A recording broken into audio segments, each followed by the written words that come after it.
Écoute, si un homme ou un soi-disant pasteur ou prophète vient vous dire qu'on n'adore pas Jésus, dites-lui arrière de moi Satan, car ce sont des agents du diable.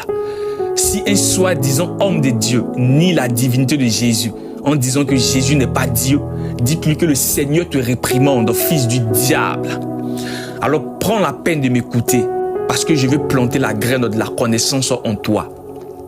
Nous allons de prime abord donner la signification du verbe adorer, qui signifie se prosterner, vénérer ou rendre hommage. Avant de renverser tout raisonnement incrédule et ignorant, je voudrais d'abord partager quelques passages de la Bible qui montrent des personnes qui ont adoré Jésus depuis sa naissance jusqu'à sa résurrection et son ascension. Dès la naissance de Jésus, les premières personnes à adorer l'enfant Jésus étaient les mages d'Orient. Dans Matthieu 2, verset 11, où il est écrit « Ils entraient dans la maison, vit le petit enfant avec Marie, sa mère, se prosternaient et l'adorèrent. » La deuxième personne, c'est un lépreux que Jésus avait rendu pur. Que fait le lépreux pour recevoir la guérison? Dans Matthieu 8, verset 2, il est écrit « Et voici, un lépreux s'approcha, se prosterna devant lui et dit « Seigneur, si tu veux, tu peux me rendre pur. » La troisième personne, c'est un chef de la synagogue appelé Jairus. Sa fille était morte dans Matthieu 9, verset 18. Et regardez ce qui va se passer. Un chef arriva, se prosterna devant lui et dit « Ma fille est morte il y a un instant, mais viens, impose-lui les mains et elle vivra. » La quatrième personne, c'est les disciples de Jésus eux-mêmes. Parce qu'ils l'ont vu marcher sur l'eau à la 4e heure de la nuit et le prenant pour un fantôme, regardez ce qu'ils vont faire dans Matthieu 14, verset 33. Ceux qui étaient dans la barque vinrent se prosterner devant Jésus et dit « Tu es véritablement le Fils de Dieu. » La cinquième personne, c'est la femme qui a été émue de voir Jésus après sa résurrection. Et qu'est-ce qu'elle fait dans Matthieu 28, verset 9? Il est écrit « Et voici, Jésus vint à leur rencontre et dit « Je vous salue. » Elle s'approchait pour saisir ses pieds et l'adorèrent. Toujours avec les mêmes disciples encore, lors de l'ascension, c'est-à-dire la montée de Jésus au ciel, nous voyons dans Luc 24, verset 52, où il est écrit « Pour eux, après l'avoir adoré, ils retournaient à Jérusalem avec une grande joie. » Pour couronner le tout, même les anges lui rendent un hommage dans le ciel. Dans Hébreux 1, verset 6, que tous les anges de Dieu l'adorent. Et même il est écrit encore, tout comme l'agneau qui a été immolé est digne de recevoir le règne, la gloire, la puissance au siècle des siècles. Qui est l'agneau à part Jésus-Christ? Il reçoit l'adoration comme un droit légitime, car humainement, il est le Fils de Dieu, mais spirituellement, il est Dieu manifesté en chair. Jésus sur la terre acceptait les adorations. Il ne l'a jamais refusé, parce qu'il est Dieu fait chair. Thomas le voit apparaître et lui dit, dans Jean 20, verset 28, « Mon Seigneur et mon Dieu ».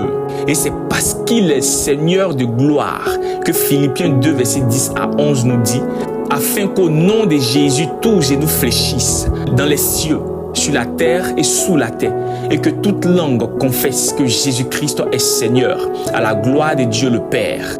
Si ce n'est pas signe d'adoration, c'est quoi?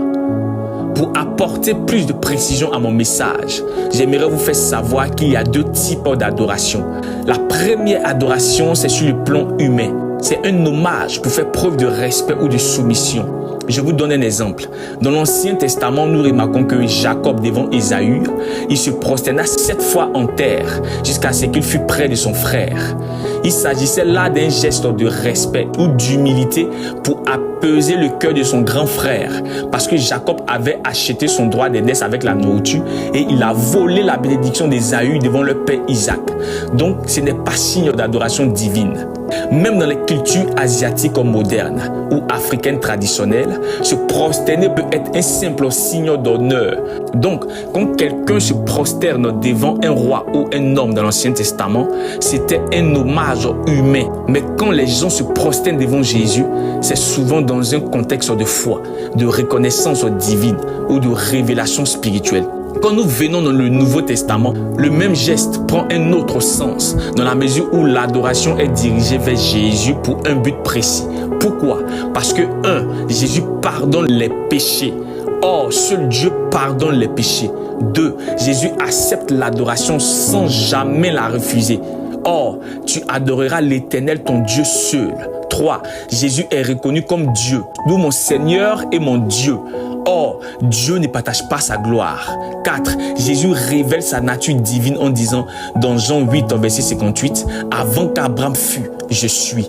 Or, seul Dieu a pour appellation « Je suis ». Donc, dans le cas de Jésus, le geste est souvent accompagné de paroles de foi, d'où « Seigneur, si tu veux, tu peux me guérir ». Je vous dévoile une prophétie maintenant. La vraie révélation derrière la mort de Jésus, ce n'est pas parce qu'il disait que je suis fils de Dieu. Non. En disant que avant qu'Abraham fût, je suis, il venait de leur dévoiler sa véritable identité de Dieu qui est le commencement et la fin. Et c'est pour ça qu'ils ont décidé de le tuer. Pas parce qu'il disait qu'il est le fils de Dieu, mais parce qu'il se faisait égal à Dieu. Or, quiconque se fait égal à Dieu est Dieu lui-même. C'est pour ça qu'ils l'ont appelé blasphémateur et l'ont traité de démon. Moïse et les prophètes ont annoncé avec extrapolation la venue du Sauveur à un point où le peuple juif s'imaginait accueillir un Dieu qui allait descendre sur la terre avec des chars ou une armée pour les délivrer. Et malheureusement, un enfant qu'on a vu grandir devant nous tous, en plus qui n'a ni éclat ni beauté pour plaire ou attirer, vient prétendre qu'il est le Dieu de gloire que nous attendons depuis longtemps. Or, ce qui est impossible à l'homme est possible à Dieu. Les disciples disent, Seigneur, montre-nous le Père. Il leur dit, depuis longtemps je suis avec vous et vous ne m'avez point reconnu. Je vais dire à quelqu'un que Jésus est le Dieu qui était avant la création du monde, qui est depuis son passage sur la terre et qui vient au jour du jugement dernier. Alors retenez qu'en dehors de Jésus-Christ, il n'y a point d'autre Dieu. La prosternation envers Jésus dépasse une simple culture. Elle est un acte de reconnaissance de sa divinité. Son nom est Yeshua Mashiach. Oui, on l'adore et il est le Dieu qui a vaincu la mort. Vous connaîtrez la vérité et la vérité vous affranchira. Alors partage la vidéo et sois béni.